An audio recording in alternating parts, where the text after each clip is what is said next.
Hello guys, બધાને જય શ્રી રામ, જય દ્વારકાધીશ. કેમ છો બધા? આઈ હોપ કે તમે બધા મજામાં જશો. તો આજે સાંજે ઉઠીને દીશુભાઈ કજિયો કર્યો કે આજે મને પપ્પા જ નીચે લઈ આવે, એટલા માટે સાહેબ લઈ આવતા હતા એને નીચે.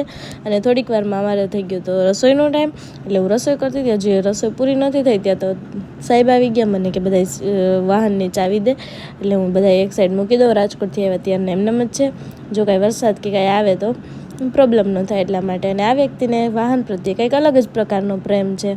અને બસ જો રસોઈ થઈ ગઈ અને દીશુભાઈને જમાડવાનો ટાઈમ થઈ ગયો હતો, એટલે દીશુભાઈને ખવડાવી દીધી ખીચડી, કેમ કે એને નો જમાડીને ત્યાં સુધી બીજા કોઈને જમવા ન દે, એટલે એને જમાડી અને અમે પણ જમી લીધું.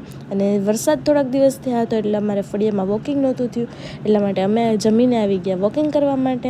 અને જો સાહેબે તો ચાલુ પણ કરી દીધું હતું વોકિંગ કરવાનું. મને કે તું કર વોકિંગ, તારે વધારે જરૂર છે. મેં કીધું હા હું આવું જ છું વોકિંગ કરવા માટે, તમે શાંતિ રાખો. પછી હું પણ ગઈ વોકિંગ કરવા માટે. અને બસ જો હું ચાલતી હોય ને એટલે મને કંઈક ચારા તો સૂજે જ, એટલે મને યાદ આવી ગયું કે સાહેબ આપણા માટે ચોકલેટ લાવ્યા હતા, એ ખાવાની તો રહી ગઈ. એને પૂછ્યું પણ એને કીધું ના મારે નથી ખાવી, તું ખા. પછી અમે આવી ગયા ઉપર, અને એ ચોકલેટ ખાવાની શું કામ ના પાડતા હતા એ પછી મને ખબર પડી કે એ બેને તો પીવી હતી લચ્છી, એટલા માટે એને પીધી લચ્છી. તો આજનો વ્લોગ તમને કેવો લાગ્યો એક કોમેન્ટમાં જરૂરથી જણાવજો. અને ચેનલમાં આવ્યા છો તો લાઇક, શેર અને સબસ્ક્રાઈબ જરૂરથી કરતા જજો. Bye bye.